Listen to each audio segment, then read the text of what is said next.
A apresentação, a gente vai começar pela 2007, que é a movimentação da moda urbana, seguida da 209, que é desbloqueando as escolhas do consumidor. Na sequência, a 379, perspectivas contemporâneas em neuromarketing. E a 1696, os fatores individuais e estruturais. Eu precisava entender só qual é a sequência. A gente não vai colocar a gravação, correto? Vocês terão 8 minutos para fazer a apresentação.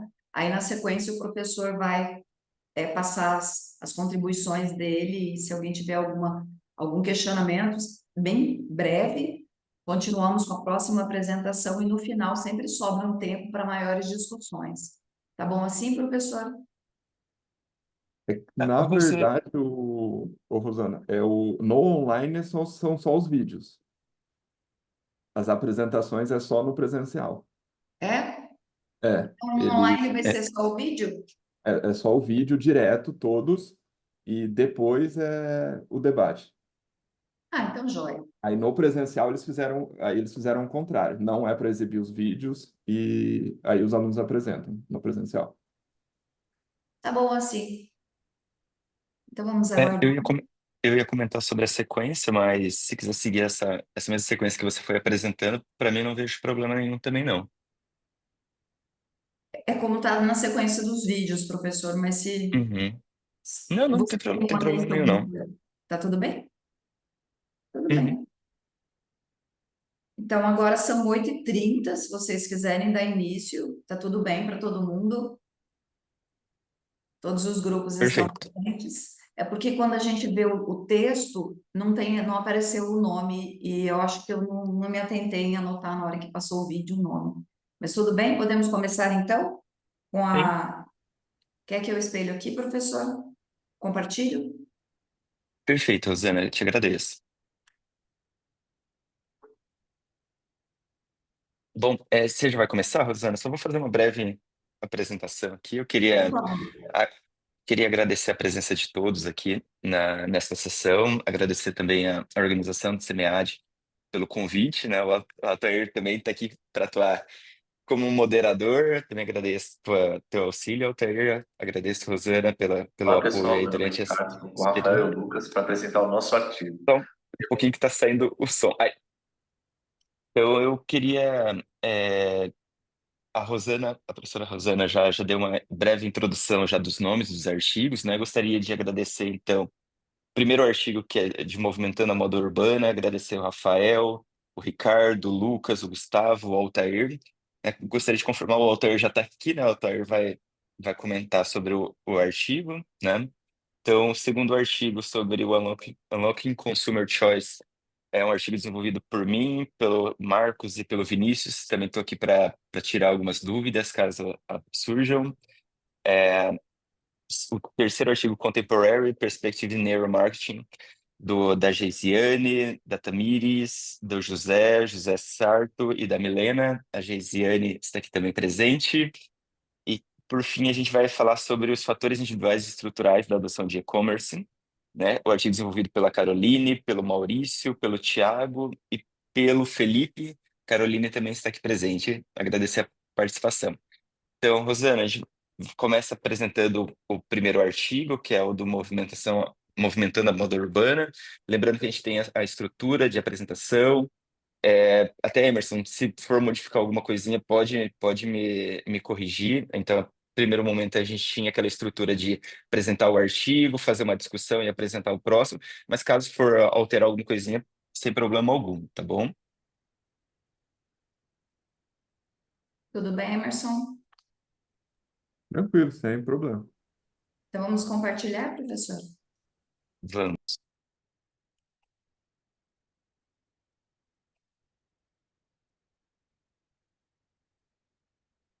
Olá, pessoal. Meu nome é Ricardo, estou com o Rafael e o Lucas para apresentar o nosso artigo. O tema é Movimentando a Moda Urbana, a influência da criação de valor na fidelidade e intenção de compra no mercado do streetwear. Todo negócio que é excepcional tem atividades dos gestores voltadas para a criação de valor através dos 4 P's. E esse valor pode ser percebido quando se relaciona o benefício ao sacrifício. tendo um valor mais alto quando o benefício ele é superior ao sacrifício feito pelo cliente. Já na intenção de compra, ela representa o quanto um cliente deseja consumir um produto ou serviço, podendo ser influenciado por terceiros. O setor de vestuário ele visa muito essa relação entre intenção de compra e fidelização, pois o comportamento de aquisição constante gera uma relação duradoura entre o consumidor e marca. O valor percebido é como uma relação entre a qualidade e o preço que se inicia desde a pré-compra. Para aprofundar um pouco nesse tema, eu vou falar 5 conceitos de dimensão de valor que influenciam a adesão do consumidor, sendo eles o social, diretamente ligado à sociedade, o emocional, que remete ao afeto que o cliente pode ter, funcional, que é aquela utilidade do produto, epistêmico, a curiosidade de um produto novo, e o condicional, o produto serve para aquilo. A fidelização do cliente é um compromisso de recomprar um produto da mesma marca repetidas vezes no futuro. Essa retenção, ela implica numa garantia de maior rentabilidade, pois o cliente ele vai deixar de olhar preços mais baixos pelo valor que aquele produto já tem para ele. Então, a empresa vai utilizar de descontos, promoções e atendimentos únicos para isso. A intenção de compra, ela refere-se à possibilidade do consumidor determinar sua decisão de compra através de ocasiões situacionais, como a aquisição de um produto limitado que ficará disponível em breve, ou algo que está na moda e o cliente se sente influenciado a comprar. Ou seja, a geração de valor, ela vai ser maior e ele vai ter uma intenção de compra naquele produto. O procedimento metodológico foi dividido em 2 etapas, uma pesquisa qualitativa e uma quantitativa. A primeira, qualitativa, foi criada um questionário na plataforma Google Forms, dividido em 3 sessões. A primeira explicava o conceito de streetwear, a segunda pedia para os respondentes citar se 3 marcas de streetwear conheciam e indicar a frequência de consumo. E a terceira coletava dados demográficos, como gênero, idade, escolaridade e classe social. Das 50 respostas obtidas, 49 marcas foram mencionadas, sendo mais citadas Nike Skateboard, Vans e High Company, que foram dados para a próxima etapa do estudo. Esta obteve 134 respostas, onde das 3 marcas escolhidas no estudo anterior, a pessoa escolheu uma dessas, a marca com maior familiaridade, para responder sobre a relação dessa com os construtos, realizando 7 perguntas. Os respondentes deveriam analisar entre 1 discorda totalmente e 7 concorda totalmente. Foram 3 respostas de percepção de valor, 3 de fidelidade e uma de intenção de compra. Após o término da pesquisa quantitativa e com os dados necessários para análise e consolidados em Excel, utilizamos o software RStudio para realizar as 3 etapas do estudo: análise geral, correlação e regressão linear múltipla. Todas essas 3 etapas foram realizadas com base em 4 planilhas diferentes, uma planilha contendo todos os dados referentes às 3 marcas de roupas e em seguida uma planilha exclusiva para os dados referentes a cada uma das marcas isoladas. Por meio de análise geral, fez estudo da função summary. Na correlação, foi feita uma análise das variáveis, verificando a influência da variável independente de percepção de valor sobre as variáveis dependentes, fidelidade e intenção de compra. Por último, foi realizada uma análise de regressão linear múltipla com base em 2 modelos, uma para cada variável dependente frente à variável independente. Partindo agora desses resultados, eu vou tentar para vocês um resumo das análises dos dados, considerando que em todos os casos a gente estudou um cenário em relação a cada variável, com resultados individuais por marca e de maneira agrupada entre as 3 marcas. Então, das 134 respostas obtidas do primeiro questionário, 48 pessoas escolheram a Nike CD, 45 a Vans e 41 pessoas a High Company. Vindo desse quadro, de modo geral, os respondentes têm elevada percepção de valor, intenção de compra e fidelidade para as 3 marcas pesquisadas. Considerando que o desvio padrão encontrado não ultrapassou nem 0,4 pontos, a gente pode afirmar que não houveram divergências relevantes entre as marcas. Em seguida, realizamos a correlação de Pearson entre as variáveis, que vocês podem ver nesse quadro. Na análise agrupada, as 2 situações apresentaram correlações positivas. No caso da Nike SB, as 2 situações apresentaram correlações positivas acima da média global das 3 marcas. Já para Vans, as 2 correlações apresentaram correlações fracas e para a High Company, as 2 situações apresentaram correlações positivas, liderando tanto em relação à média global quanto às concorrentes. Por fim, foi realizada uma análise de regressão linear múltipla com base em 2 modelos, um para cada variável dependente, que é a fidelidade e intenção de compra, frente à variável independente percepção de valor, junto da influência das covariáveis. Antes da gente realizar a regressão múltipla, fizemos o teste BIC, que indicou que não havia multiplinearidade entre as variáveis, o teste de Durbin-Watson, que demonstrou que não havia autocorrelação, e, finalmente, o teste de White, que mostrou que não havia heterocedatividade entre elas. Com esses resultados, a regressão linear múltipla era viável com as respostas obtidas. Foi feito também um tratamento em relação às covariáveis, em que higieniza os resultados são atribuídos de gênero masculino e em classe social os resultados se referem às classes mais altas, A e B. Analisando as duas regressões como um todo, a gente pode notar que uma repetição em 6 das 8 equações, em que as classes sociais mais altas demonstraram um decréscimo de fidelidade e intenção de compra frente às classes mais baixas. Além disso, as equações propostas foram estatisticamente significativas ao nível de 5%, com exceção das duas equações atreladas exclusivamente aos resultados da marca Banz, que os resultados não foram estatisticamente significativos. Nesse quadro, a gente pode ver os resultados tendo a fidelidade com variável dependente. De maneira geral, aqui, a gente pode notar que o nível de fidelidade aumenta em 0,65 pontos a cada aumento de nível de percepção de valor, mantendo os demais valores constantes. Esse aumento demonstra destaque especial no caso da High Company, onde o aumento da percepção de valor equivale a 0,87 pontos de fidelidade a mais. A gente pode notar também, através dos valores intercept, onde desprezam a influência das outras variáveis, que a fidelidade alcança pontuações abaixo da média, alcançando um mínimo de 1,3 e um máximo de 3,3, desconsiderando avanços. Isso indica que a melhoria da percepção de valor pelos clientes é uma das etapas necessárias para o desenvolvimento da fidelidade dos mesmos. Já nesse quadro, a gente pode ver o segundo modelo aplicado, tendo a intenção de compra como variável dependente. Considerando o universo completo do dado, o nível de intenção de compra aumenta em 0,64 pontos a cada aumento de uma unidade no nível de percepção de valor. E aqui, novamente, a regra se destaca nessa relação, onde um aumento na percepção de valor equivale a mais um ponto de intenção de compra. E aqui, os valores intercept mantêm abaixo da média do intervalo, sendo um mínimo de 0,4 e um máximo de 3,4, desconsiderando a bônus mais uma vez. Assim como no outro modelo, essas relações mostram que as variáveis estudadas influenciam notavelmente sobre a intenção de compra dos consumidores, visto que o valor percebido pode ser considerado como a principal motivador da intenção de compra. Este artigo analisou a relação entre a percepção de valor, fidelidade e intenção de compra no mercado de software. Os resultados mostrando que as marcas trabalham bem esses fatores sem obter suas vendas. Para a análise de regressão linear, foram utilizadas apenas 2 das 4 variáveis capturadas do questionário. O estudo contribuiu para a teoria e prática do mercado de software, especialmente entre a geração Z, ao calcular rendimentos sobre percepção de valor, fidelidade e intenção de compra.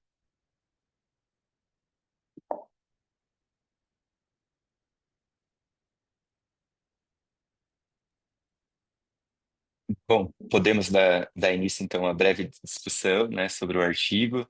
É interessante até se alguém tiver alguma dúvida, quiser é, levantar algum ponto de interesse, alguma questão da metodologia. Se ninguém tiver, eu quero falar. Pode falar, depois eu também vou só acrescentar alguma coisinha, Não, alguns pode pontinhos que eu ser, anotei. se você quiser começar, porque eu Não, sou o não, autor, pode. então. Ah, tá, Altair. Eu queria comentar com você, eu achei bem interessante o artigo. Quando você começou ali, falando um pouquinho sobre negócios excepcionais, né, só me chamou interesse, chamou atenção esse termo por não conhecer, assim, em específico, né?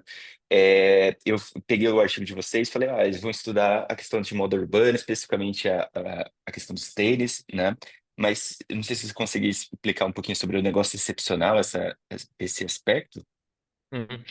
Olha, esse artigo aí veio de um TCC dos meus alunos. E aí a ideia foi pegar, claro, alguma coisa ali do meio deles.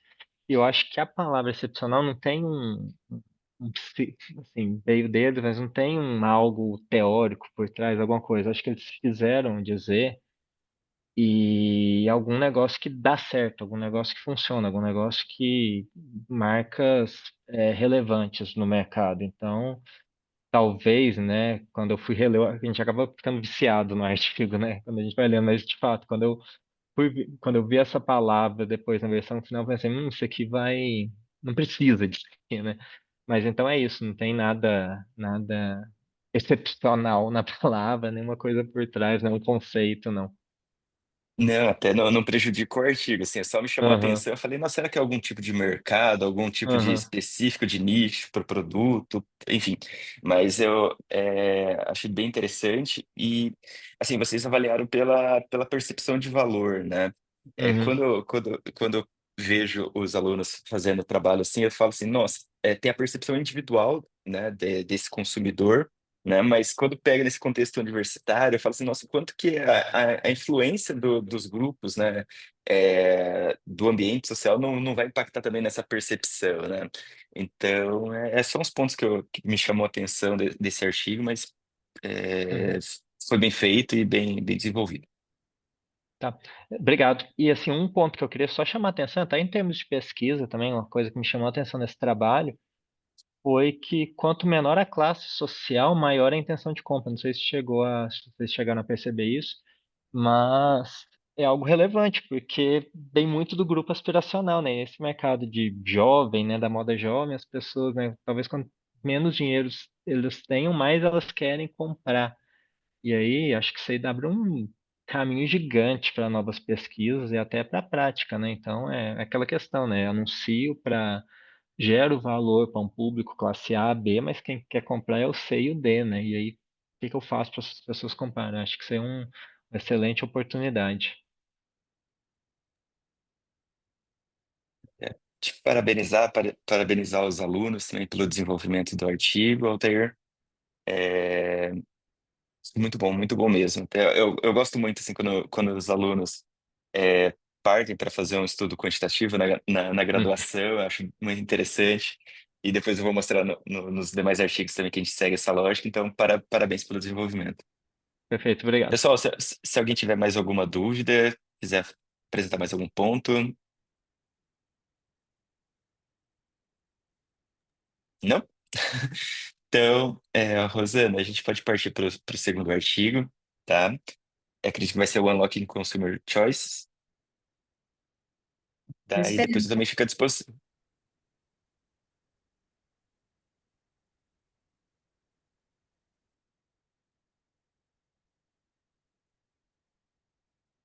Professor, tá tudo bem com o som da apresentação dos Tá, vídeos? tá perfeito.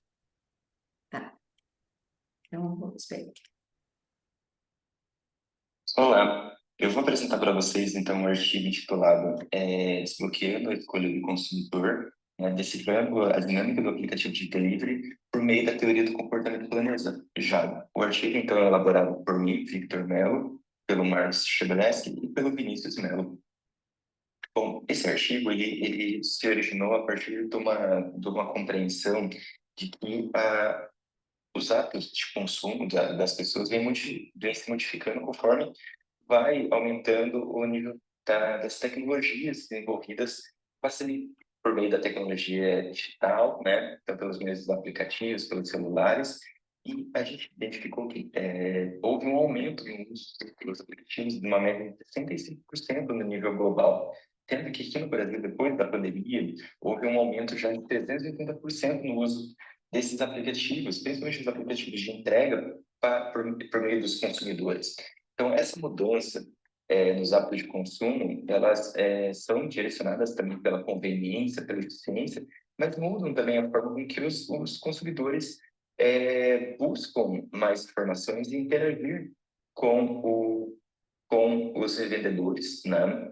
Então, o objetivo principal dessa pesquisa é verificar como que os elementos da teoria do comportamento planejado elas influenciam na adoção, no uso e na satisfação dos aplicativos de delivery. Então, como justificativa de pesquisa, a gente não buscou somente tentar preencher um gap teórico na compreensão dos aplicativos, do uso dos aplicativos de delivery como um hábito de consumo, né? De compra, de consumo, mas também contribuir como uma forma de desenvolvimento da teoria do comportamento planejado, apresentando também novas aplicações da teoria. Bom, a teoria do comportamento planejado, ela como outras teorias também, buscava entender esse processo de tomada de decisão do consumidor. Como que o consumidor ele se planeja, ele se organiza em relação às suas compras e toma essa decisão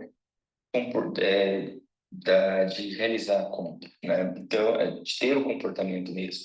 Então, conforme foi desenvolvendo a teoria, três elementos se transformaram relevantes para compreender a intenção de compra, né? Sendo que essa intenção ela acaba levando daí ao comportamento em si. Então, dos três elementos, a gente tem as atitudes, as normas objetivas e o comportamento, o controle percebido comportamental, né? Então, dentro das atitudes, a gente tem essa conexão entre a inclinação de engajar em determinado comportamento e a expectativa de ter um resultado. Então, aquela intenção da pessoa executar aquele processo, né? Dentre os nossos objetivos, a gente tem a percepção dos indivíduos e dos grupos, o que se espera de determinado comportamento e como que esses grupos, esses indivíduos acabam influenciando esse indivíduo em si, aqueles elementos, normas internas dele, mas também as normas dos grupos, acabam influenciando no comportamento das pessoas. E, por fim, a gente tem também o controle comportamental percebido, né, que vai englobar tantos elementos que podem tanto facilitar quanto obstruir a execução. Quando a gente traz essa teoria, a gente foi analisar, para o nosso contexto de pesquisa, a gente foi analisar o contexto do comércio mobile, dos aplicativos de delivery. Então, com o desenvolvimento tecnológico e com os smartphones, né, cada vez mais os aplicativos são utilizados como métodos de pesquisa, de compra e até mesmo como formas de pagamento. Tudo isso propicia, quando observado o serviço, uma melhor qualidade, uma maior confiabilidade, até uma conveniência dentro desse processo de escolha do consumidor. Então, a gente buscou, por meio da teoria, avaliar como que esses aplicativos, eles levam, então, o consumidor a ter mais uma prática de compra, um processo de compra, ou não. Quando a gente olha, então, pega a teoria do comportamento planejado, a gente tem lá as atitudes, as normas subjetivas, o controle comportamental percebido, né? E levando a uma intenção consequentemente, ao comportamento. A gente buscou, então, adaptar o nosso contexto de pesquisa, avaliando, né, se a atitude, as normas sociais percebidas, o controle percebido, eles têm uma relação significativa, tem um impacto significativo na intenção de compra e, consequentemente, se essa intenção ela tem uma influência significativa no comportamento dos indivíduos analisados, dos consumidores. Então, como metodologia de pesquisa, a gente buscou adotar uma pesquisa quantitativa. Inicialmente, a gente fez uma coleta de dados com 477 participantes. Desde a gente determinou como válidos questionários em 107 participantes. E abrange uma idade desde 21 anos até 66 anos. Interessante que dentro desse questionário a gente já pôde identificar que eles têm uma alta interação digital também com esses aplicativos. Então, o método de coleta a gente fez por meio de uma pesquisa survey, né? Tendo adotado 2 períodos distintos de coleta, tanto no mês de setembro quanto no mês de novembro do ano passado. E como método de análise, a gente adotou então a modelagem de equação estrutural por meio do software Jamove para fazer essas análises dos dados. Bom, inicialmente a gente tem o nosso modelo com todas as variáveis latentes e observáveis, né? Como cada uma delas foi construída, como cada variável observável construiu cada uma das variáveis latentes aqui. E, consequentemente, influencia daí, uma variável vai influenciando a dependente, consequentemente. Então, indo para o ponto principal aqui da nossa pesquisa, a gente tem os parâmetros estimados, onde a gente identifica aqui as variáveis preditoras e as variáveis dependentes. Né? Dentro das variáveis preditoras, a gente tem atitude, as normas subjetivas e o controle percebido, que são aquelas variáveis que a gente traz lá da teoria do comportamento planejado, que nesse contexto do uso dos aplicativos de delivery, a gente identificou que apenas a atitude ela não se demonstrou significante. Então, as normas subjetivas e o controle percebido, então, o que os grupos, as normas dos grupos, do próprio indivíduo, impactam nessa intenção de uso do aplicativo, como também a facilidade, porque ele tem facilidade de obstáculo dentro desses aplicativos, acaba também impactando na intenção dele utilizar o aplicativo de delivery. E a atitude a gente identificou como não sendo, como não tendo uma significância nesse primeiro momento. Tá? No caso da intenção, ela também não se demonstrou significativa, impactando no impacto dela no comportamento em si, e aqui a gente acaba avaliando também como tem também outros elementos que poderiam também impactar. Então, nesse caso, ele não ilustrou significante. Bom, como considerações, então, a gente atingiu parcialmente nossos objetivos de pesquisa, né, tendo como um ponto de atenção aqui, não somente teoricamente, mas como também para as empresas, em relação às normas sociais, né, e também o desenvolvimento desses aplicativos como pontos importantes para favorecer a intenção de uso do usuário a levar que ele utilize aqueles aplicativos de delivery e como ponto de atenção também para mais pesquisas teóricas para a gente entender um pouquinho por que essas atitudes em si ela não é, demonstra significante, levando a uma intenção de utilização do aplicativo. Aqui na nossa pesquisa a gente teve algumas limitações, seja por conta do local, né, da região específica com que foi realizada a coleta de dados, mas também do tempo em que se buscou fazer a coleta de dados, né? E, consequentemente, novas pesquisas podem demonstrar mais fatores externos e outros elementos que podem levar ao consumidor a ter um comportamento de utilizar esses aplicativos no processo dele de compra. Então, com isso, a gente conclui o nosso artigo, né? A gente trouxe aqui algumas referências importantes utilizadas no desenvolvimento do estudo, e eu fico à disposição para quaisquer esclarecimentos. Bom, então vamos dar início ao segundo momento aí de discussão. Gostaria de abrir também novamente, se alguém que quiser fazer alguma pergunta. Eu também fico à disposição aqui para poder explicar um pouquinho mais sobre o artigo. A Caroline levantou a mão ali. Caroline, fica à vontade. Primeiro, eu queria parabenizar aos autores do artigo. E esse é um artigo que me interessa muito, porque eu estou vendo aqui que todos os artigos conversam um pouquinho entre eles, né? Mesmo um falando de moda, outro falando de adoção de aplicativos. E eu achei muito interessante a teoria do comportamento planejado, né? Que é uma teoria assim, que, para nós do marketing, né, abraça muito tudo que a gente fala. E eu acho também que caberia, não sei, mas o modelo de adoção de novas tecnologias, né? Que eu também usei esse modelo no meu artigo, e eu acho muito interessante essa questão de como a intenção, né, vai estar impactando aí na adoção de novos aplicativos. Foi um trabalho também que eu fiz na minha graduação, né, meu trabalho de TCC, conversou um pouquinho ali com esse artigo, né? Só que a gente utilizou base de dados, mas desde o início me interessa muito o e-commerce. Eu acho que para nós do marketing é um mundo muito grande que a gente tenta sempre, né, explicar, mas sempre tem alguma coisinha a mais ali que a gente pode fazer. Acho que essa questão dos aplicativos com a pandemia, né, teve um aumento muito grande, né, dessa adoção de novos modelos de negócios, esses aplicativos que hoje em dia acredito que a gente não vive mais sem esses aplicativos, né, então queria parabenizar os autores desse artigo, achei muito interessante. Vou dar uma lida também que pode me ajudar bastante nas minhas pesquisas, e eu gostei bastante, gente, parabéns. É, eu agradeço, Caroline. Até, Rosana, só vou falar só um pouquinho. É, Obrigado até pela sugestão de tentar trazer a teoria de adoção da tecnologia, né?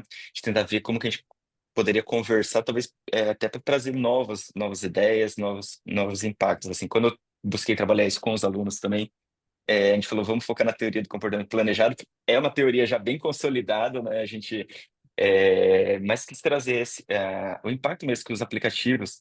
E aqui também, Altair, eu brinco assim, a gente usa um termo, aplicativos de delivery, né? A gente buscou um termo para poder enquadrar os aplicativos, como o iFood, como outros, assim, para poder avaliar esse impacto que tem, e mesmo como que as pessoas continuaram utilizando esses aplicativos após esse momento da pandemia, né? A gente teve uma grande utilização durante um momento específico, mas também remodelou um pouquinho esse processo, esse comportamento de compra dos usuários após a pandemia, né? Então já teve um aprendizado, teve modificou mesmo a forma com que as pessoas continuaram mantendo seus hábitos de compra aí no momento posterior.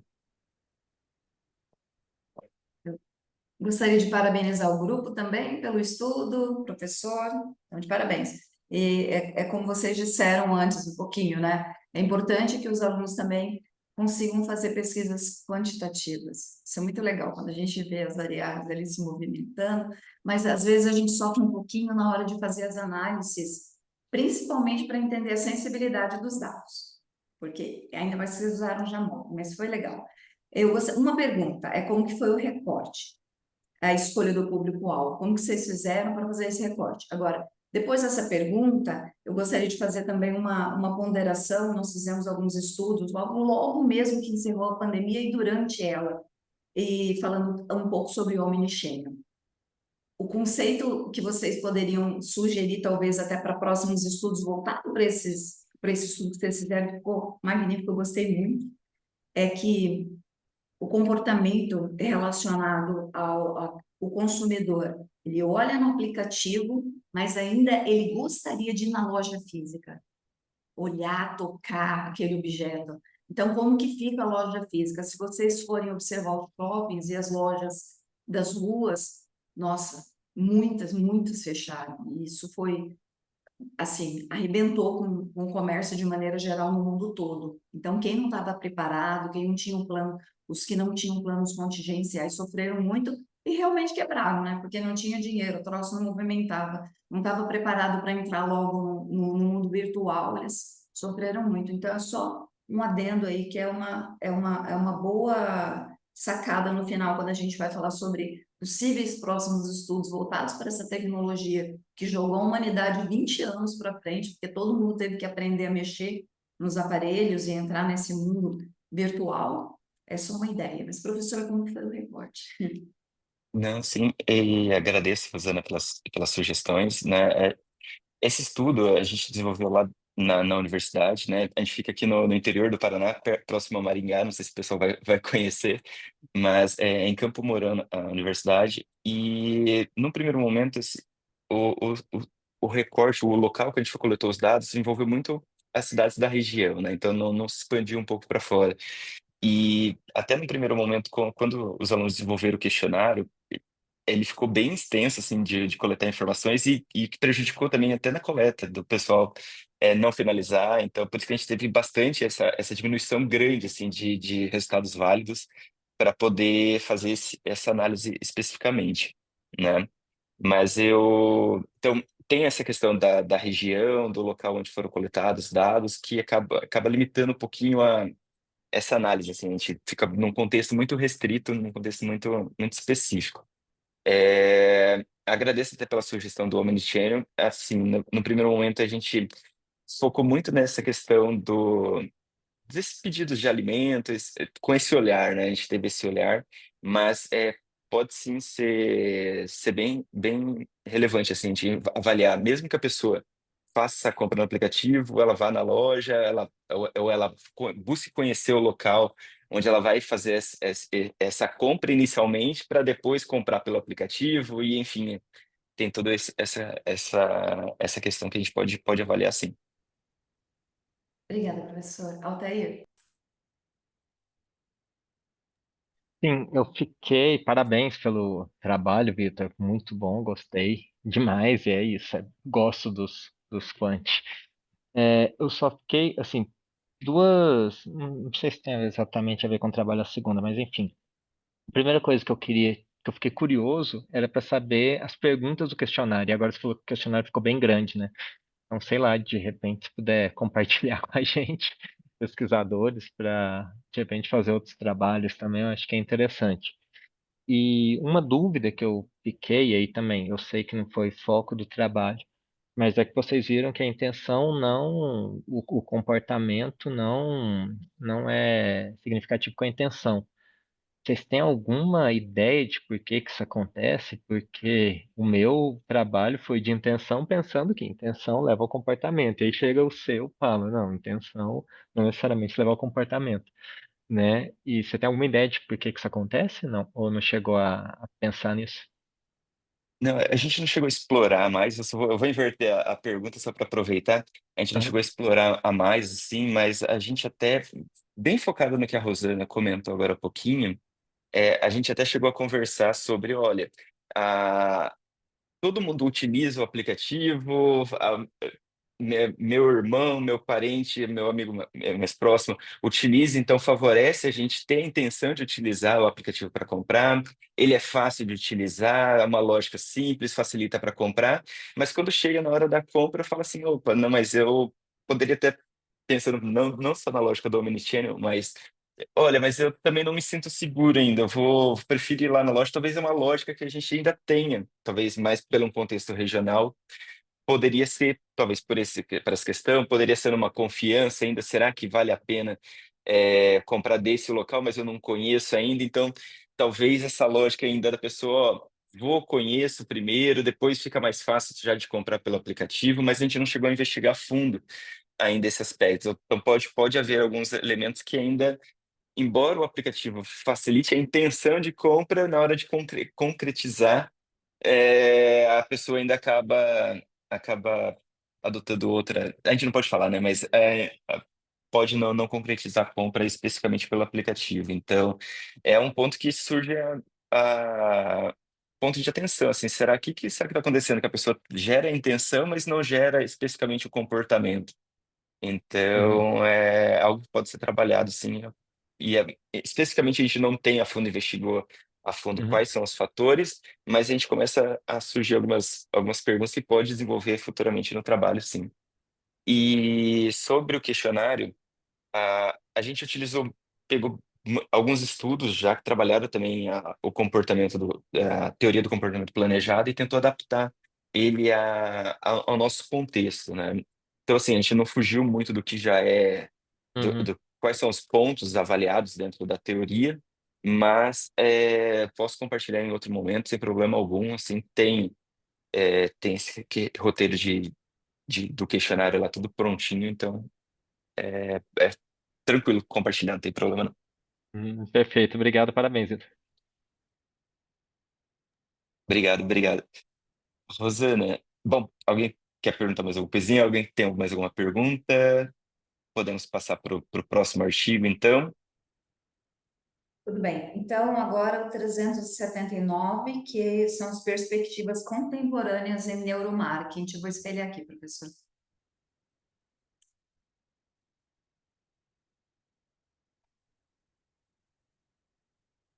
Olá, tudo bom? O tema do nosso estudo é Perspectivas Contemporâneas de Neuromarketing, revisão sistemática de literatura.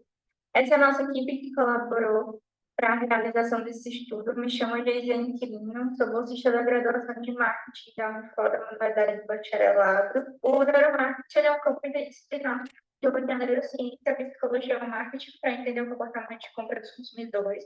Tal área vem ganhando interesse crescente, tanto na área profissional como acadêmica. A relevância do nosso tema se dá em fornecer visões sobre os processos subconscientes que definem os comportamentos de compra dos consumidores. Algumas teorias de acesso do neuromarketing são a teoria do processamento do dissonância cognitiva e a teoria do circuito de recompensa. Nosso problema de pesquisa é a necessidade de entender o neuromarketing, visto que a falta de estudos abrangentes gera limitações de pesquisa. Temos como objetivo responder algumas questões fundamentais no atual desenvolvimento do neuromarketing, contribuindo para a literatura, respondendo a essas questões que estão no slide. A gente fez uma revisão sistemática de literatura, uma RSL. Usamos 3 expressões-chave, neuromarketing, neurociência e marketing, para pesquisar documentos em 2 bases de dados distintas, a Scopus e a Web of Science. A gente limitou essa pesquisa para artigos escritos em inglês, publicados até 2023. A gente uniu as 2 bases de dados no RStudio, foram um total de 1.210 artigos, 334 duplicados, e após a união restaram 877, que foram analisados os resumos de cada um, e após uma filtragem ficaram 72 para analisar a RSL. Nos nossos resultados, a gente teve 72 documentos, vindo de 61 fontes diferentes, uma taxa de crescimento anual de 11,12%, 12 documentos de autoria única, no período de 2006 a 2023. Ao todo, são 249 autores. As fontes mais relevantes a gente destaca o Journal of Market e a Fronting Psychology, ambas com 3 publicações. Os autores mais relevantes a gente destaca a colaboração do Balcharek de Salem, com 4 estudos empíricos, e do Chamberlain do Lee, também com 4 estudos, sendo 3 teóricos e 1 empírico, e outro autor que tem destaque é o Plasma, com 3 estudos. A tabela ao lado confirma essa relevância dos autores, visto que o artigo mais citado globalmente é o What is Neuromarketing, do Lee de 2007, com 359 citações totais. E apesar de estar na 4ª posição, essa segunda cita, como a gente pode ver, o artigo com a maior média por ano de citação é o Plasma, de 2015, do Consumer Neuroscience, com média de 23,70. Chegando nas avaliações, a gente pode ver que a Malásia e a Suíça são os países com maiores de participação internacionais, confirmando que a tabela ao lado informa onde a Universidade de Tech, na Malásia, está em primeiro com 8 artigos. E a gente também dá destaque que a maioria das publicações de autores localizados na Espanha, que está em primeiro lugar com 12 artigos. Por meio de análise de correspondência múltipla, a gente obteve um mapa da estrutura conceitual com as palavras-chave dos autores. E aqui a gente identifica 3 grupos relacionados a neuromarketing e áreas afins.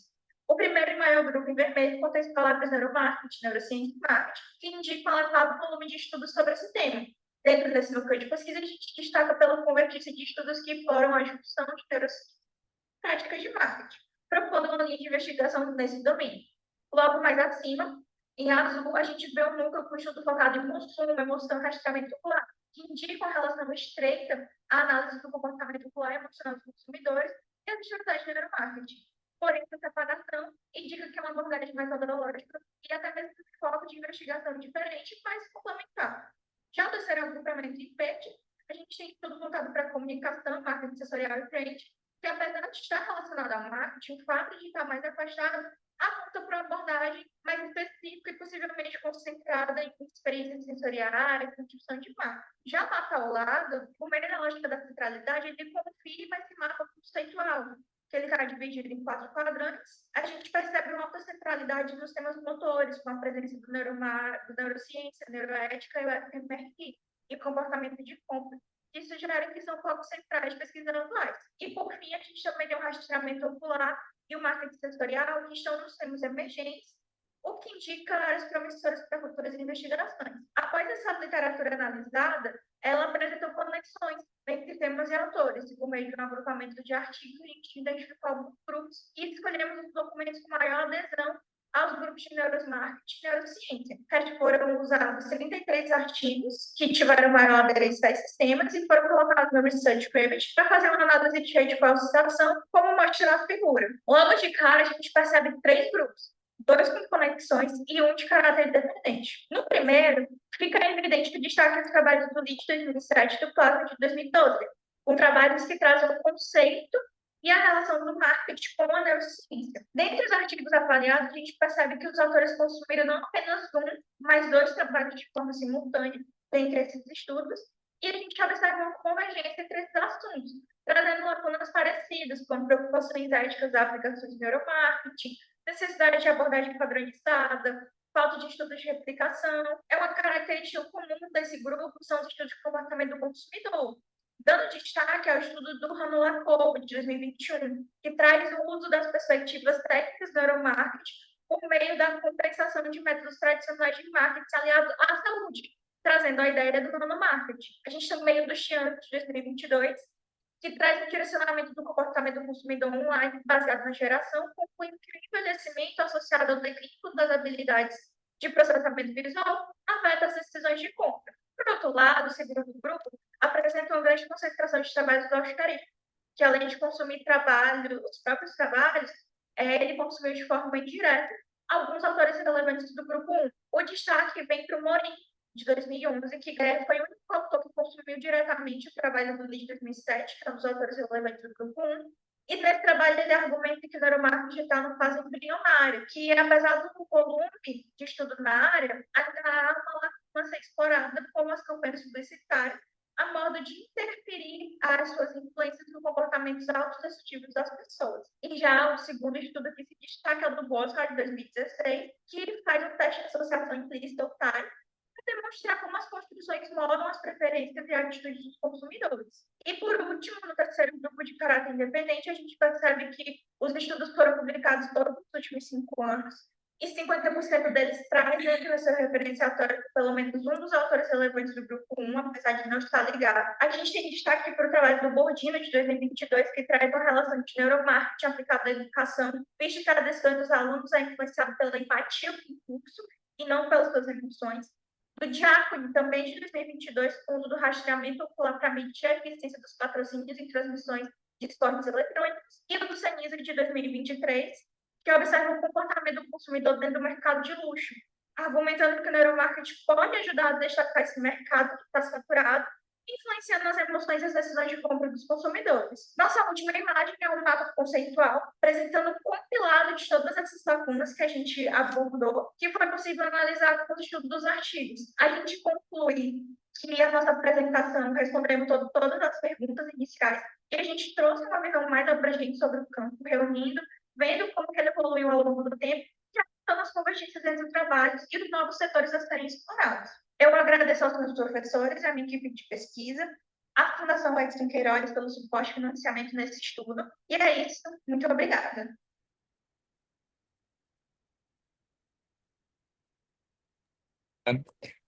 Bom, vamos dar início então à discussão. Agradeço a Geisiane pela apresentação do artigo também.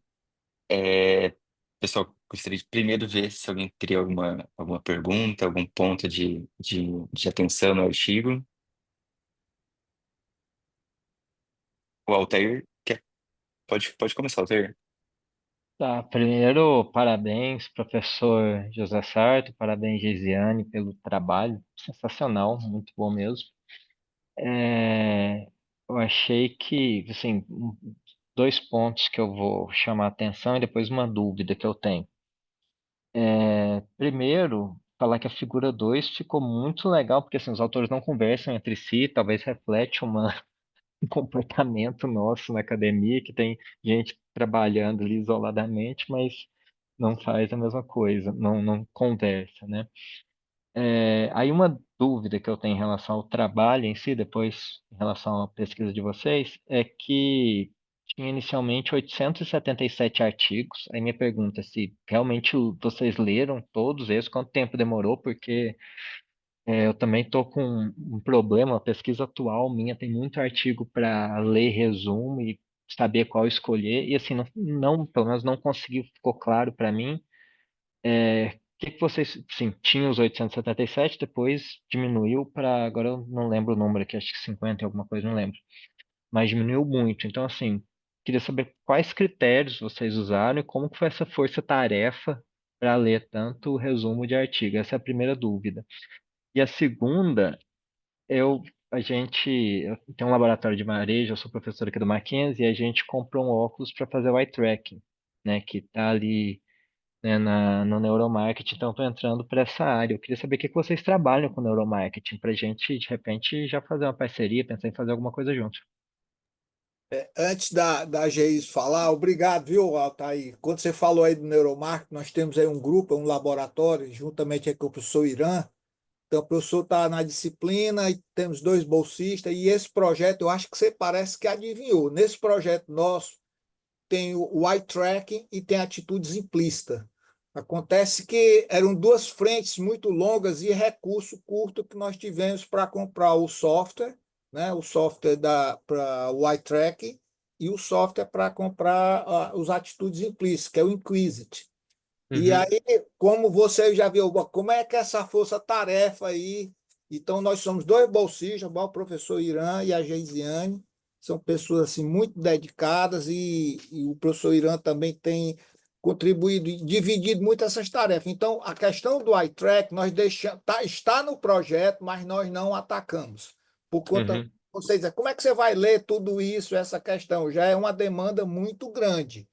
Então, a gente está no projeto, está lá no escopo dele, mas nós fizemos uma parceria com a FUCAP, lá com o professor Emerson Mainardi, que você deve conhecer, está sempre aí no seminário, só que agora está na uhum, Dinamarca, e nós fizemos agora a coleta lá em Vitória, no Espírito Santo, na FUCAP. Então, nós tivemos que abandonar algumas operações para poder executar.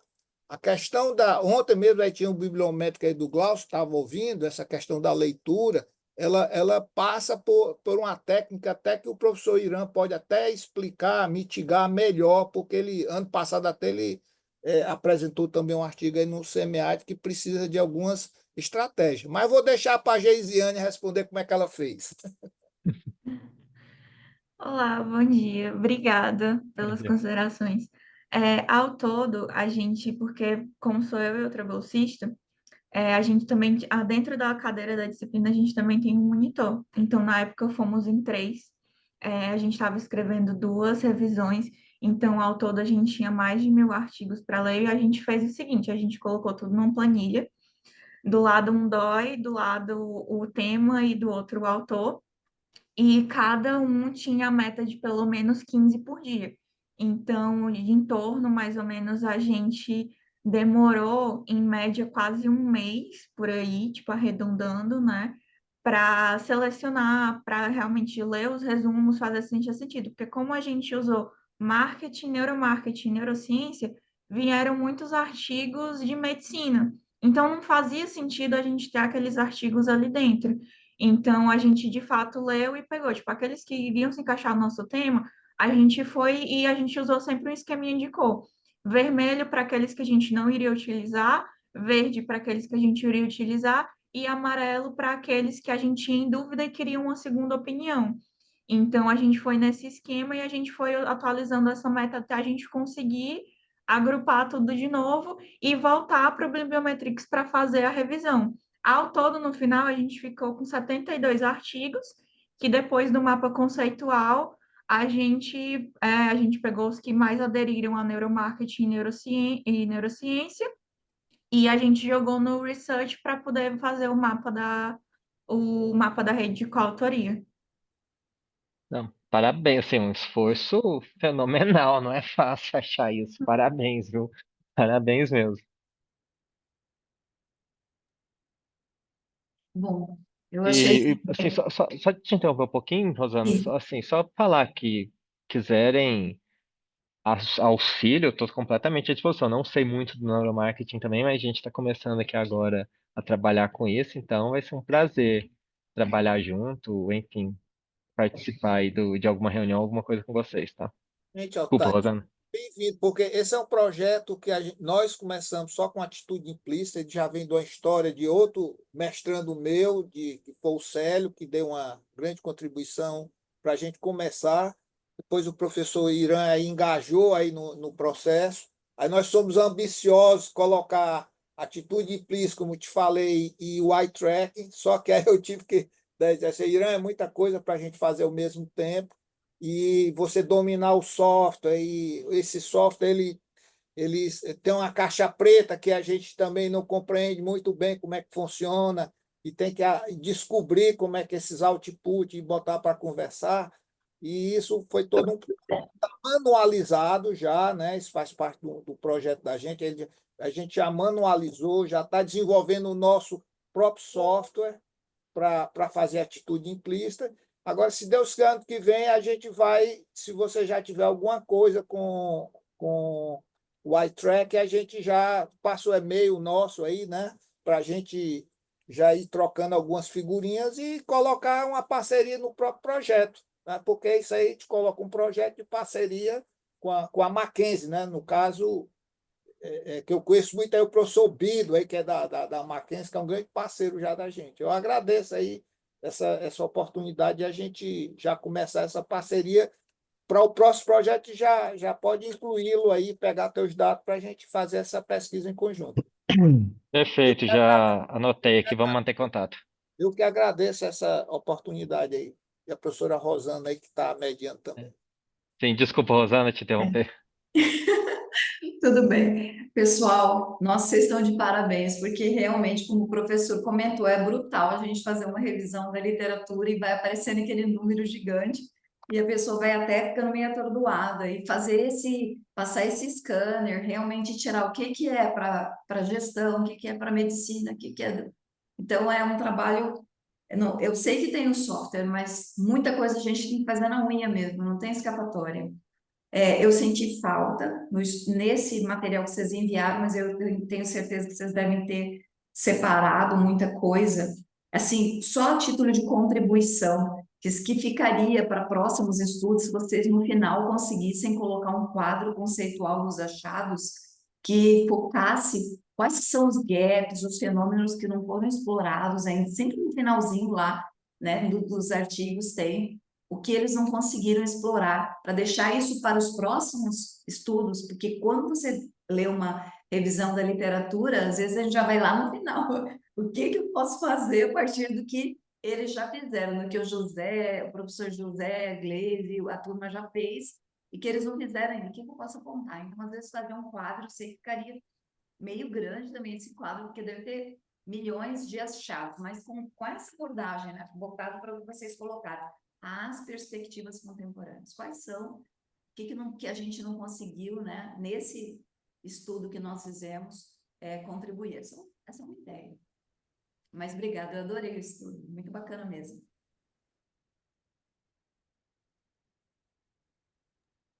Alguém gostaria de comentar mais alguma coisa? Gostaria de comentar, assim, inclusive, até mesmo por conta do tempo, inclusive foi algo que a gente achou necessário acrescentar, né?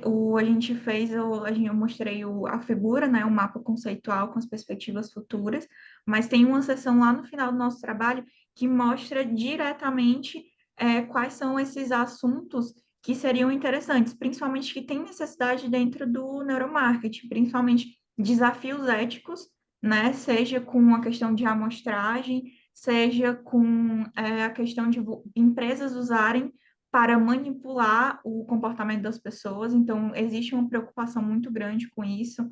A gente também tem a dificuldade, né, de estudos de replicação e amostragem para dar mais solidez, visto que a quantidade de pessoas que muitas vezes são pesquisadas é em torno de, tipo, 50 participantes, não é uma amostra tão grande, então falta estudos de replicação, utilizar o uso, né, da tecnologia, no caso, tecnologias emergentes como o eye tracking, tecnologias que muitas vezes não são tão acessíveis, que seria até interessante até mesmo, né, fazer uma parceria com o pessoal do ADS, do TI, para desenvolver tecnologia, já que hoje é possível, né? A gente tem o celular, a gente tem tudo isso para ver se a gente consegue deixar essa tecnologia de uma forma mais acessível para utilizar dentro do mercado. E até mesmo outro tópico que é interessante é um guia para os pesquisadores, porque não existe uma padronização dentro da área. Então, justamente para que os futuros pesquisadores, as futuras pessoas que queiram estudar, eles estejam um guia a seguir sobre como que eles podem realizar trabalhos, o que fazer e tudo mais, para justamente dar mais solidez e deixar o neuromarketing mais rígido como um campo mesmo. Então, é isso, tipo, o nosso trabalho, ele tem essa sessão específica, mas infelizmente por conta do tempo não foi possível colocar na apresentação, visto que tinham tantas outras coisas para serem faladas. Mas muito obrigada pela sua colocação. Não sei se o José Ira quer comentar também algo. Tinha Sim, levantado? sim. Só queria informar que nessa perspectiva futuras, aí, já que a gente colocou, o nosso grupo já vem desenvolvendo o software, né, próprio dele, o nosso software IAT, junto com o pessoal da tecnologia lá na Universidade de Fortaleza. E ele vai servir como uma plataforma mãe, não apenas para o teste de atitude implícita, mas o usuário vai poder configurar também se ele quer realizar o eye tracking e se ele está querendo também realizar o eletrocefalograma. Então, ele vai permitir, né, essa modulagem dos testes, né, cognitivos. Era só esse adentro. Eu vou comentar só rapidamente, queria parabenizar também vocês pelo desenvolvimento do artigo e igual o professor Alter comentou, quando eu via os termos de busca, eu falei, nossa, se foram pesquisar, surgiu muito artigo, eu falei, meu Deus do céu, muito trabalho. Eu gosto também de utilizar o Bibliometrics também para fundamentar a parte teórica dos meus trabalhos, então surgem bastante, ele auxilia muito para ver o desenvolvimento da teoria, surgir alguns pontos de interesse.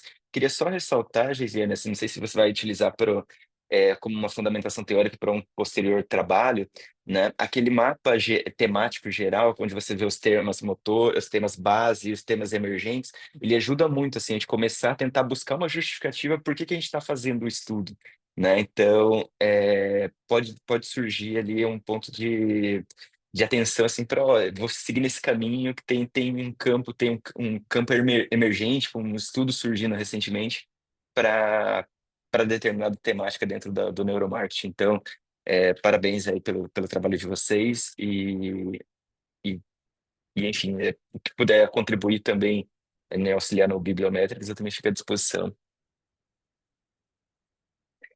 Bom, Rosana, vamos para o próximo artigo. Ele é aqui, minha gente. É,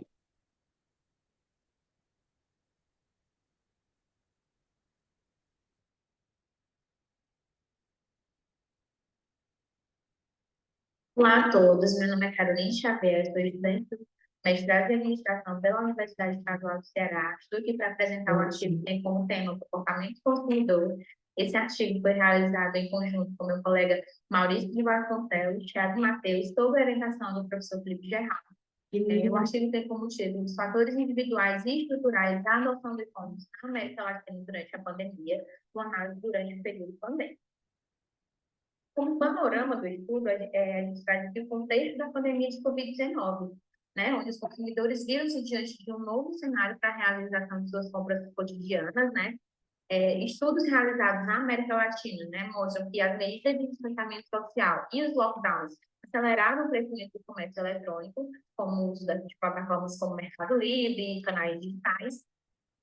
E esses novos hábitos de consumo foram estabelecidos e persistiram até hoje, relacionando-se diretamente à aceitação de novas tecnologias. Todavia, né, ainda são escassos estudos que analisam a evolução do comportamento de compra online dos consumidores em períodos de restrição, e é isso que o nosso estudo vai estar respondendo. O estudo é orientado pelo problema de pesquisa. Como a percepção da crise pandêmica influenciou o comportamento de compra dos consumidores na América Latina?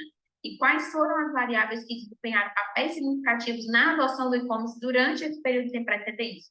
Para tentar responder essa pergunta, a gente traz aqui o objetivo, que o objetivo é analisar a relação entre os aspectos individuais e estruturais do mercado na adoção do e-commerce no contexto da pandemia de Covid-19 no país latino-americano. Como fundamentação teórica, a gente trouxe o modelo de aceitação de novas tecnologias, conhecido como TAM, né? E ele é conhecido pela facilidade de uso e utilidade percebida.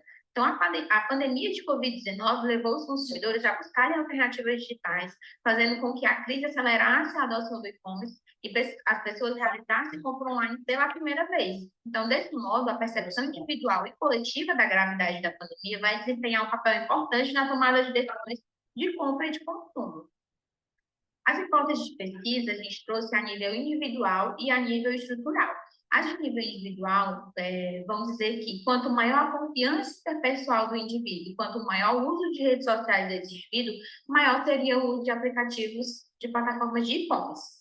E os fatores estruturais seriam fatores a nível país, que vai dizer quanto maior o tamanho de um mercado de um país, quanto maior a intensidade do mercado de um país, quanto maior a capacidade de consumo do mercado de um país, quanto maior a infraestrutura comercial de um país, maior seria a adoção de aplicativos de e-commerce nesse país. Então, o modelo teórico dessas hipóteses é fornecido por essa figura a seguir, né?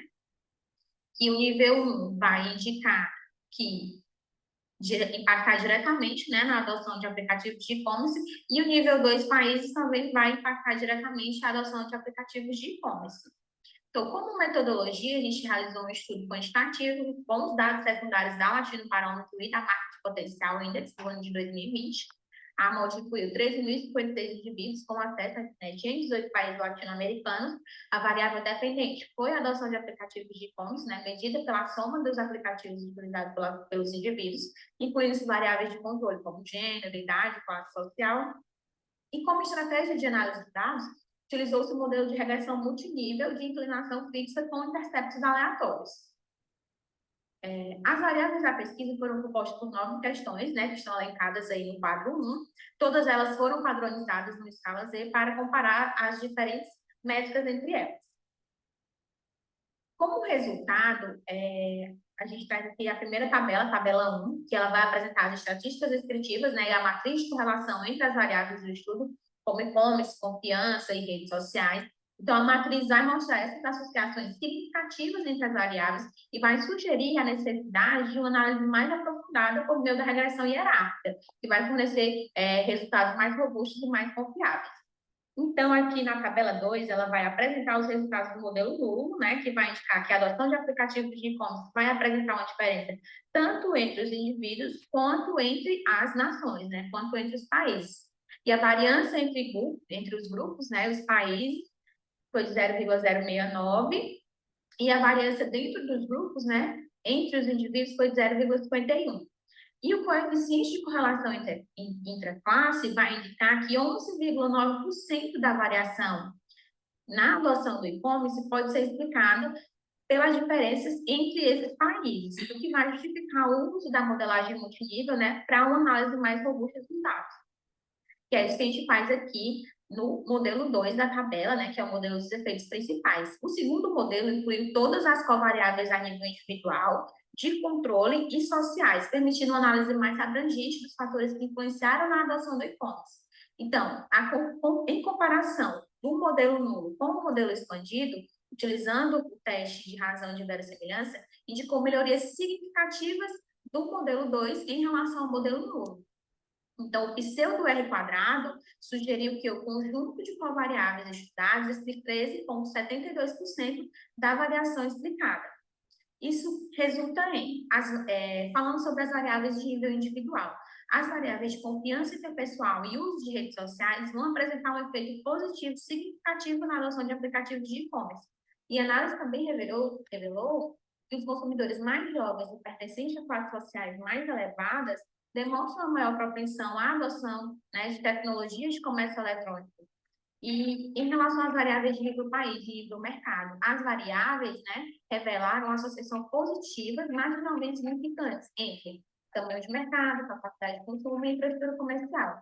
Então, esses resultados vão sugerir que, embora a adoção de plataformas de comércio eletrônico esteja intimamente ligada às decisões individuais dos indivíduos, a estrutura do mercado e as características econômicas do país também vão desempenhar um papel fundamental na implementação desse modelo e no uso de plataformas de e-commerce.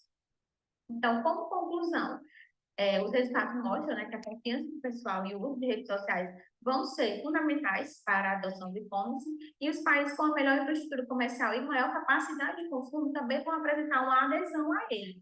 Então, esses achados vão corroborar e expandir as perspectivas conceituais presentes no modelo de aceitação de novas tecnologias do TAM para a área de comportamento do consumidor, indicando que não apenas os aspectos individuais e sociais competem para a adesão tecnológica, mas igualmente os fatores econômicos. Então, como contribuição, esse estudo contribui a integrar esses fatores micro e macro na análise da adoção de novas tecnologias, demonstrando sua interação na explicação da adoção de e-commerce na América Latina, né? Em uma perspectiva conceitual, é possível conjecturar que essas duas dimensões, micro e macro, se retroalimentam, possibilitando assim uma ampliação na adesão ao e-commerce no contexto da América Latina. E, além disso, né, trazendo as contribuições gerenciais, possibilita a acumulação de estratégias empresariais e políticas públicas para a digitalização e dinamização desses mercados, né? Então, aqui eu trago também as referências utilizadas para esse artigo. Desde já eu agradeço e me coloco à disposição para a pergunta dos pares. Bom, parabéns, Caroline, então, pelo artigo, parabéns aos demais autores. Vou abrir também para vocês comentarem, fazerem algumas perguntinhas, se alguém tem algum ponto.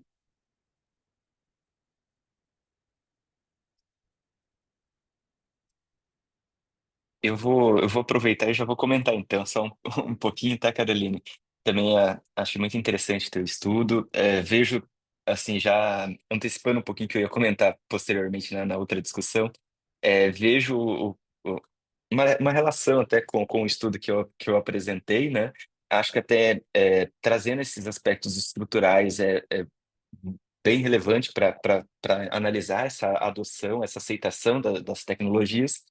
E até quando você comentou no meu artigo, olha, talvez de trazer a teoria da aceitação de tecnologias para o estudo, junto com a teoria do comportamento planejado, poderia a gente ajudar a avaliar um pouquinho por que no meu estudo lá a intenção não gerava comportamento. Será que não tem algo estrutural ali que talvez empate nessa utilização? Talvez a pessoa ela tenha a intenção, ela tenha a aceitação de utilizar a tecnologia, mas não gera, enfim, o comportamento, né?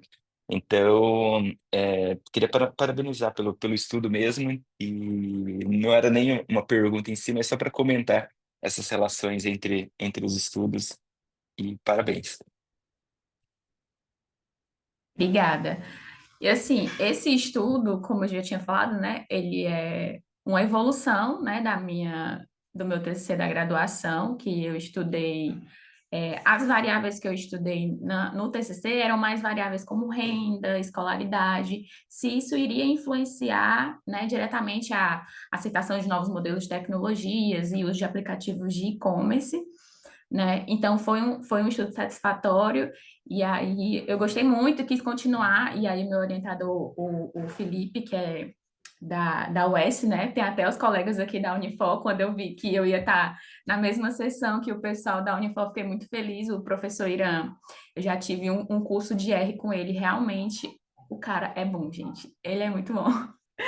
E, assim, esse estudo, né, esse avanço no estudo, quando ele me propôs a gente avaliar a nível país, de início, eu queria mesmo avaliar, assim, as pessoas, né, lá na comunidade acadêmica da UES, mas aí quando ele entrou com essa coisa da base de dados, né, de tentar avaliar a nível país, eu também achei interessante e, assim, explicando um pouquinho porque foi no contexto da América Latina, né, a gente utilizou o contexto da América Latina por conta, né, da base de dados que a gente utilizou, que foi a Latino Barômetro, que eu já tenho 2 estudos com essa base e pretendo continuar a adoção agora de novos modelos de negócio, né, como o Uber, Airbnb, que eu acho que é algo muito interessante na nossa área de marketing e de comportamento do consumidor, como eu já tinha falado até do teu estudo, que é uma coisa que atualmente a gente não consegue, né, viver sem pedir um Uber, sem pedir uma corrida por aplicativo,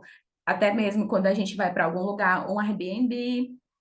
Então, eu achei assim muito satisfatório para mim estar realizando esse trabalho juntamente com o professor Felipe Gerard. O Maurício, acho que ele também deve estar aqui. E desde já eu agradeço pelas considerações e me coloquei à disposição.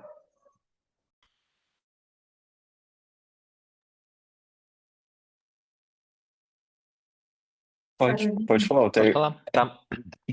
Parabéns, Caroline, pelo trabalho. Sensacional também, muito bom. Eu só tenho uma dúvida, que eu gosto muito de usar a base secundária, né? Assim, base de dados. Acho que tem muita base boa que dá para a gente usar e que precisa que não foi feito. E a minha dúvida é, você tinha primeiro problema de pesquisa e depois foi atrás da base, ou o contrário? Tinha a base e depois falou, peraí, deixa eu ver o que que dá para fazer com isso aqui, né? Assim, por que que eu quero saber disso? Porque eu já fiz dos dois jeitos, cada um tem suas qualidades e dificuldades, mas assim, para orientar, quando eu estou orientando, eu não sei o que que é a melhor forma. Então, se puder explicar isso um pouquinho. Pronto. O contexto foi que durante a graduação eu passei por esse período pandêmico, né, e fiquei em casa e eu fiquei, meu Deus, tenho que, né, formular o meu TCC. E aí eu cheguei com essa dor para o orientador, né, e eu falei que eu queria estudar sobre o comportamento, das pessoas durante o período pandêmico, só que eu cheguei com a ideia de um survey para ele, né, querendo aplicar um survey lá com o pessoal da universidade. Aí ele, não, eu já tenho uma base de dados perfeita para você. E aí ele me mostrou a Latino Barômetro, né? Me introduziu a esse mundo da base de dados. Então, assim, essa questão da base de dados foi mesmo um apontamento do meu orientador. E a gente está até querendo também trabalhar com a questão de economia social e solidária, e ele disse, nossa, eu já tenho uma base de dados para isso. Então, assim, é o casamento perfeito. Eu chego com a Ah, ideia, digo, eu quero estudar sobre isso. E aí ele já me indica essa base de dados. Então, primeiro veio a ideia, né, essa dor que eu percebi, e aí ele veio com a ideia da base de dados. perfeito, obrigado.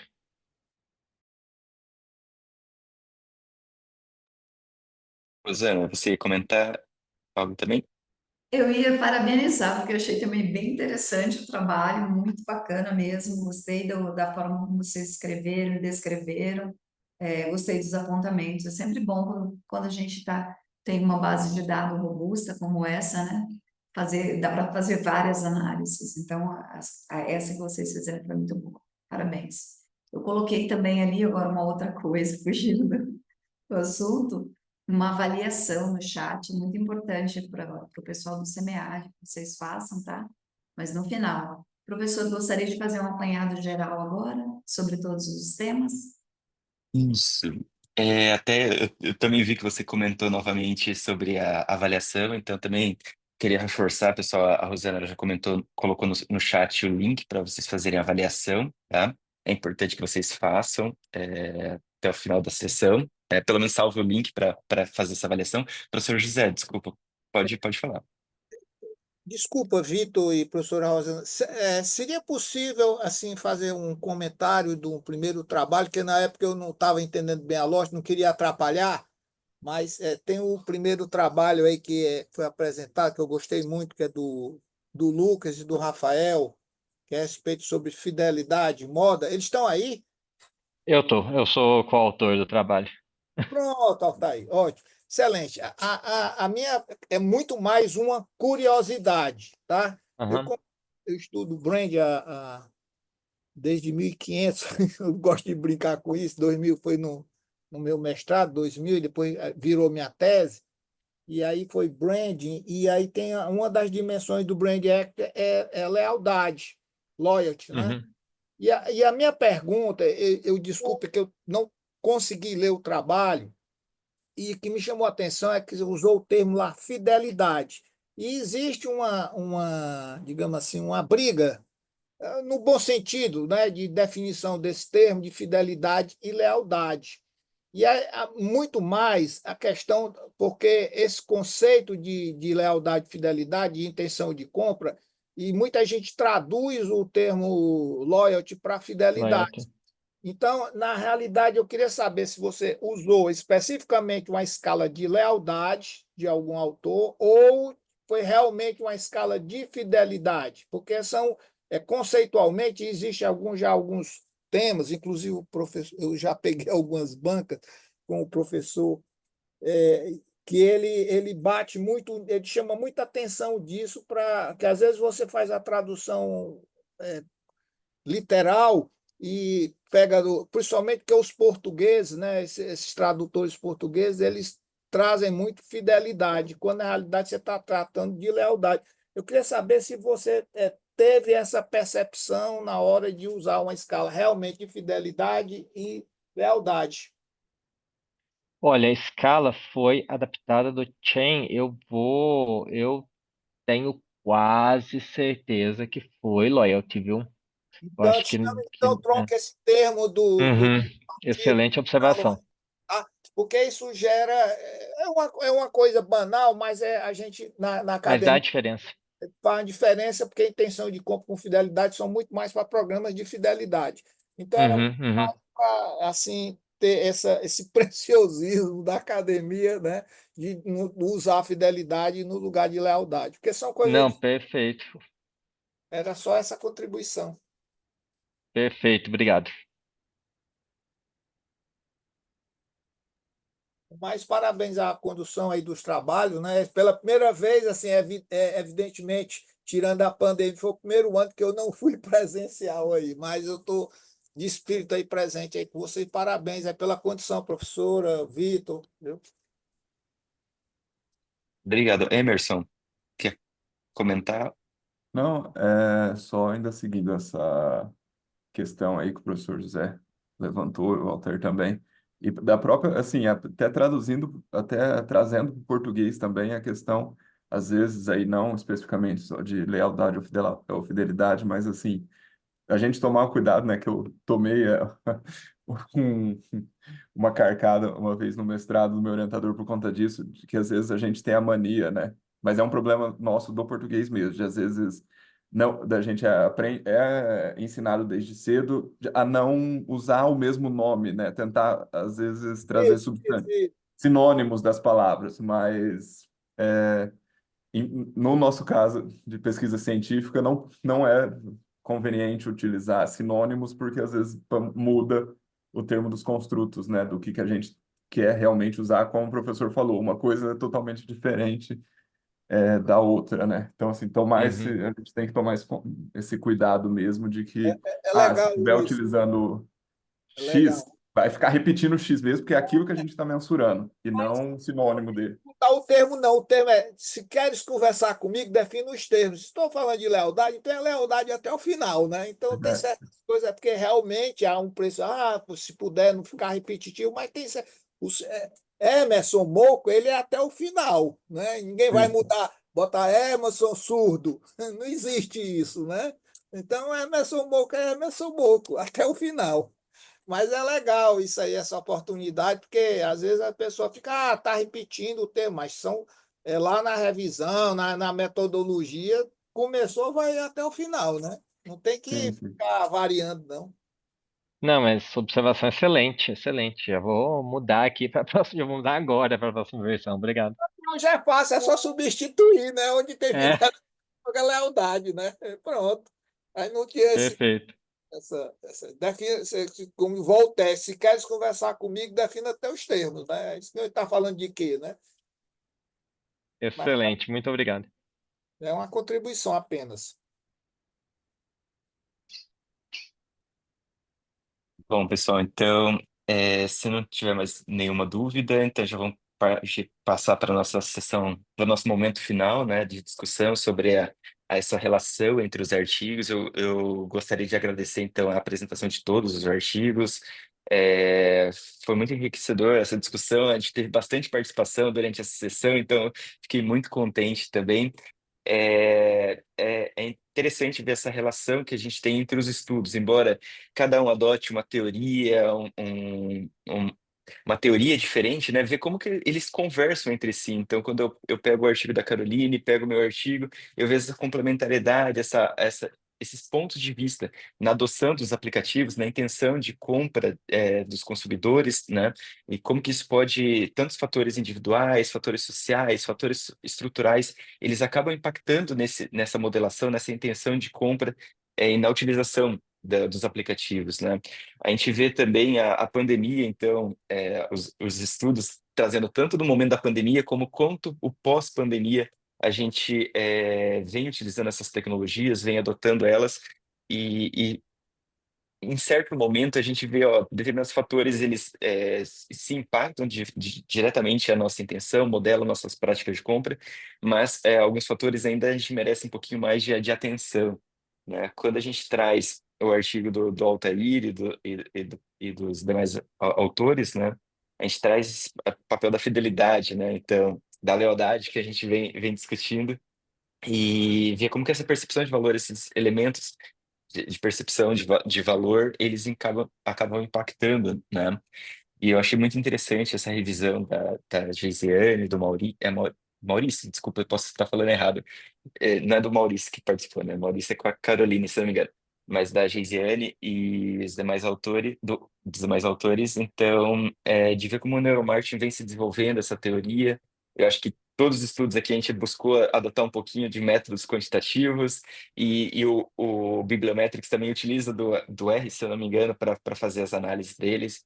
Então, é bem interessante ver a contribuição que os estudos de neuromarketing vem trazendo. E, enfim, seria mais essas considerações, tentar buscar algumas relações, né? Principalmente esses elementos psicológicos, né? Esses elementos podem impactar nessa decisão de compra. Então, também sugere essa interdisciplinaridade, né? O que a gente pode buscar trazer do marketing, trazer um pouquinho da psicologia, trazer o pessoal da tecnologia também para poder desenvolver esses sistemas para a gente poder avaliar mesmo o comportamento do consumidor e poder contribuir também no desenvolvimento da teoria e também contribuir com o mercado com novas possibilidades, né, de interagir com os consumidores e de dar novas propostas, né, novas ferramentas para os consumidores poderem praticar suas compras e seu consumo. Enfim, seria mais isso que eu gostaria só de complementar. Se alguém quiser fazer mais alguma interação de relação entre os artigos.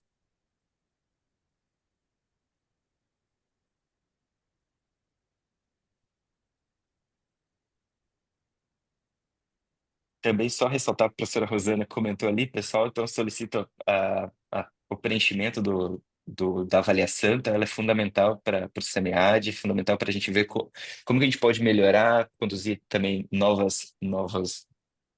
as novas sessões, né, nos próximos eventos, então é fundamental que todo mundo participe.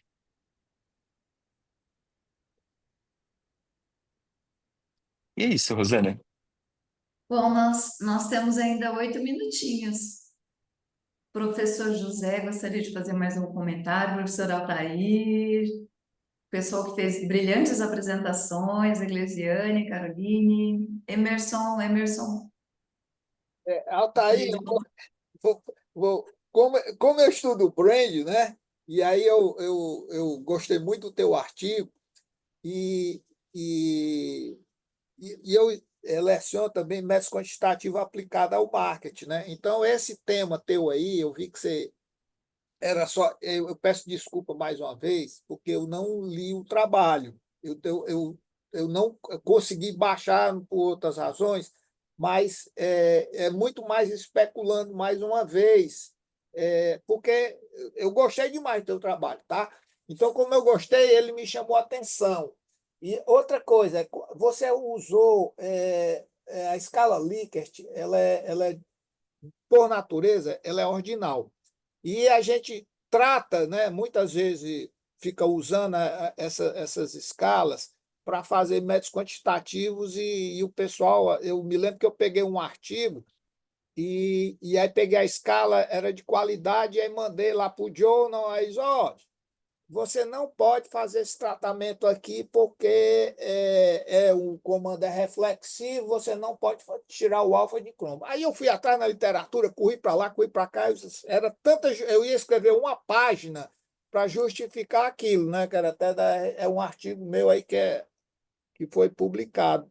E aí eu tomei a decisão. Eu deletei o parágrafo, né? Deletei o parágrafo, não ia mexer em nada, não ia mexer em nada, porque eu fiz uma coisa que o revisor lá disse, você não pode fazer isso, por isso, por isso, por isso. E eu fui atrás e vi que em alguns casos poderia, mas eu ia escrever uma página para aquilo, eu achei mais fácil deletar o parágrafo. Onde é que eu quero chegar? Onde é que eu quero chegar? Quando eu vi lá que você, na tabela, você colocou lá, tirou a média, né, da escala Likert, e como ela é uma escala ordinal, e aí você faz a frequência, depende de como você apresenta o trabalho. Então, se você está querendo mostrar que naquele ponto existe maior, o tratamento para a escala ordinal só pode ser contagem, frequência. Mas da forma como ele está apresentado ali, ele tem um cuidado de dizer que o dado foi tratado como quant, porque na tabela ela é apresentada, a não ser que você tire aquelas medidas de qualidade, é só e o teste da regressão lá, como você está usando uma variável ordinal, você tem Pearson e Spearman.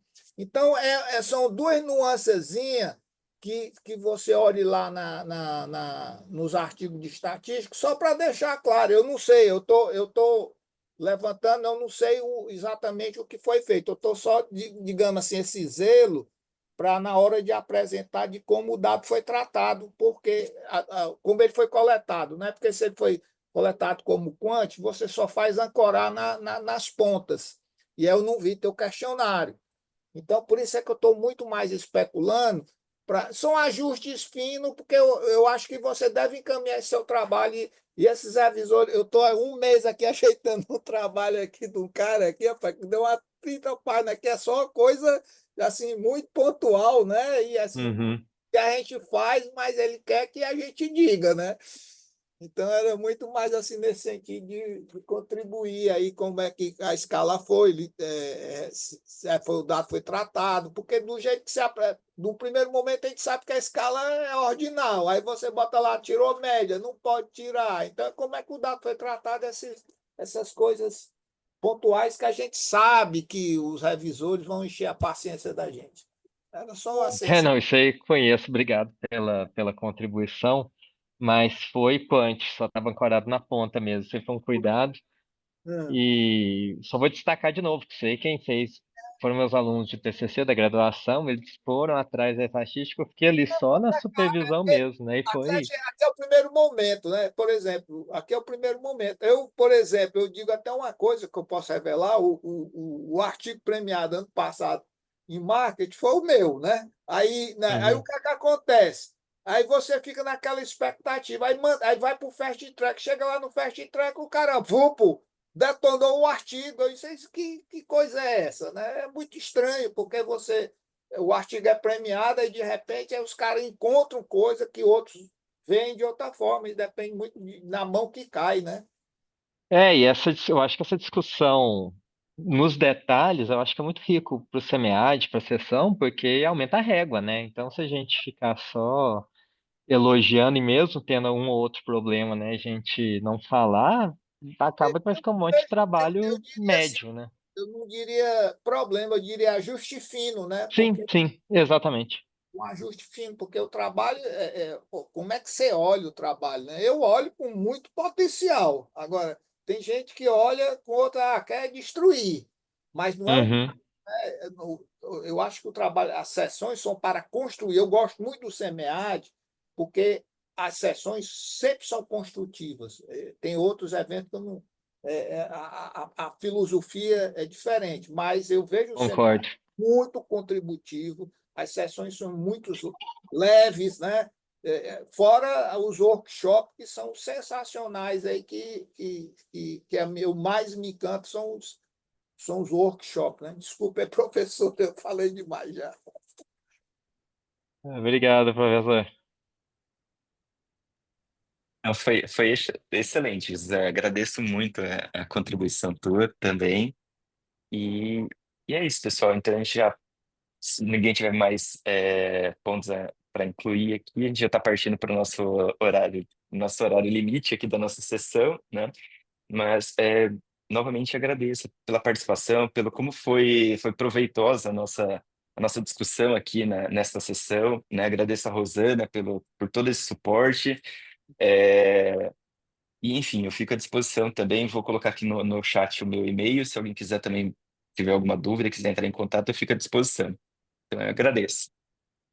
Obrigado, lembrança a todos e gratidão aí, e desculpa aí ter falado demais. Obrigado, gente. Abraço. Obrigado, Vitor, pela moderação. Foi excelente. Obrigado, Rosana. Obrigada, Tchau, professor. Sarto. Tchau, aluno. Tchau, tchau, Tchau, Gabi. Geis. Tchau, Carol. Professor. Tchau, Maurício, gente. abraço. Bom Tchau, dia a tchau. todos. Tchau, bom dia. Bom dia. Obrigada, Gleise. Obrigada a todo mundo.